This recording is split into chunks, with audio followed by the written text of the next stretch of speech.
Elettiin 1920-luvun Turussa. Suomi eli itsenäisyyden ensimmäisiä vuosia ja nopean kasvun aikaa. Nuori Oiva Lehtinen työskenteli kassakaappilukkosepän oppipoikana Itäisellä kadulla Alex Jöholmin konepajalla. Vuodet vierivät ja lukkosepän taitoa kertyi. Sodan jälkeen Oiva päätti perustaa oman yrityksen, jonka nimeksi tuli Metallipaja O. Lehtinen. Oivan ja Maineksen pojat Turkka ja Turo tulivat jo varhain yritykseen mukaan. Asiakaskäynnit pojat tekivät pyörällä, jalan tai raitiovaunulla. Asiakkaiden luona hoidettiin pienemmät remonttityöt, vaikeimmat vietiin verstaalle isän ja äidin korjattaviksi. Jälleenrakentamisen vuosikymmenellä vuonna 1958 Oiva Lehtinen päätti perustaa yhdessä vaimonsa Maineksen kanssa yhteisen yrityksen. Nimeksi tuli Turun lukkotyö. 1960-luvulla poika Turo palasi yritykseen.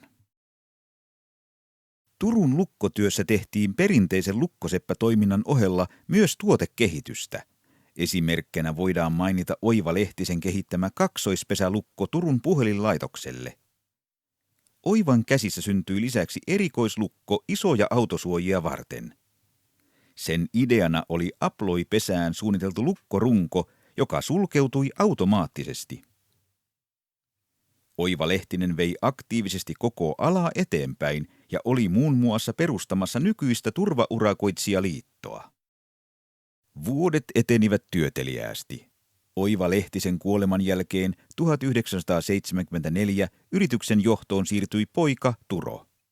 Sukupolven vaihdoksen myötä Turun lukkotyöstä tuli osakeyhtiö ja nimeksi Turun Lukko. Myös Oivan toinen poika Turkka palasi yritykseen. 1970-luvulla rakennusalalla elettiin suuren kasvun aikaa. Töitä tehtiin myös Turun lukossa hartiavoimin. Liikevaihto lähes tuplaantui vuosi vuodelta ja pian tarvittiin lisää henkilökuntaa. Turun lukko uudisti alaa. Yritys nosti lukkoliikkeen kellaritasosta katutasoon perustamalla ensimmäisen vähittäismyymälän Eerikinkatu 25. Kun ennen korjattiin vain vanhoja lukkoja, nyt myytiin uusia.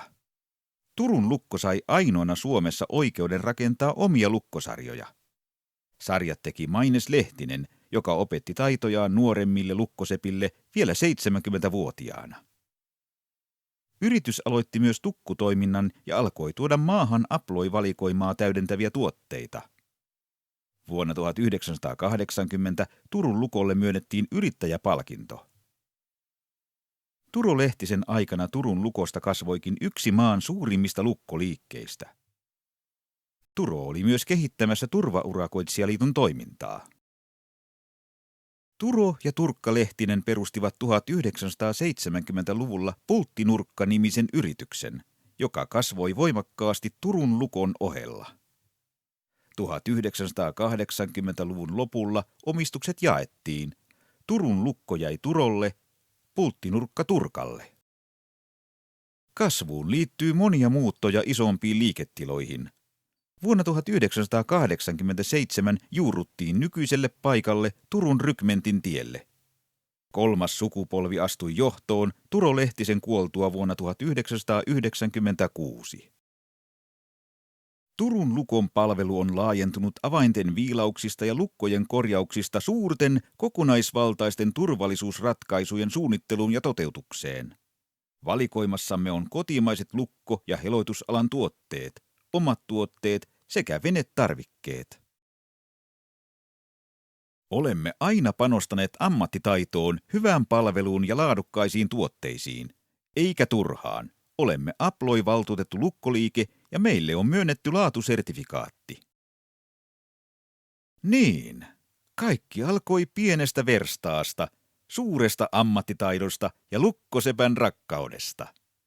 Tänään Turun lukko on yksi maan johtavista turvallisuusliikkeistä. Vuosikymmenien aikana on moni asia muuttunut. Tekijät, tuotteet, välineet ja kohteet. Silti yksi pysyy. Rakkaus lukkoihin. Tervetuloa asioimaan kanssamme.